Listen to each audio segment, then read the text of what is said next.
Welcome back to my channel. என்னடா jack fruit வச்சுட்ருக்கேன்னு பார்க்குறீங்களா?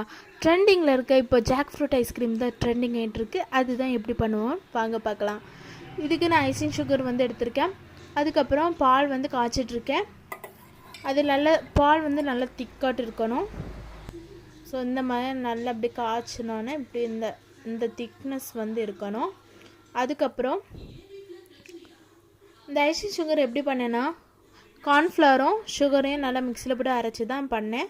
அதுக்கப்புறம் மிக்ஸி ஜாரில் நம்ம அந்த பழமும் அதுக்கப்புறம் அந்த சுகரையும் நம்ம அரைச்சிட்டு வந்துட்டோம்.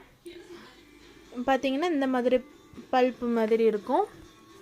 அதுக்கப்புறம் நம்ம காய்ச்சி வச்ச பாலை வந்து ஆற விட்டு அதில் ஊற்றி அதுக்கப்புறம் அரைச்சிட்டு வந்துடணும். அரைச்சிட்டு வந்ததுக்கப்புறம் இப்படி தான் இருக்கும். நல்லா க்ரீமியாக டெக்ஸ்சராட்டு இருக்கும். இப்போ ஊற்ற போதே உங்களுக்கு தெரிஞ்சிருக்கும். 2 சின்ன கப் இருந்தால் அதில் நான் ஊற்றி வச்சுட்டு ஒரு ஃபாயில் பேப்பர் வச்சு க்ளோஸ் பண்ணி எடுத்துக்கிட்டேன். அதுக்கப்புறம் ஃப்ரிட்ஜில் வந்து ஸ்டோர் பண்ணி வச்சுட்டேன். இது நான் நைட்டு பண்ணேன். ஸோ காலையில் பார்க்கலாமா? இப்போ நான் இஷ்டத்துட்டு கொடுத்தேன். அவன் வந்து டேஸ்ட் பார்க்கறதுக்காண்டி சாப்பிட்டான். சூப்பர்னு சொன்னான்.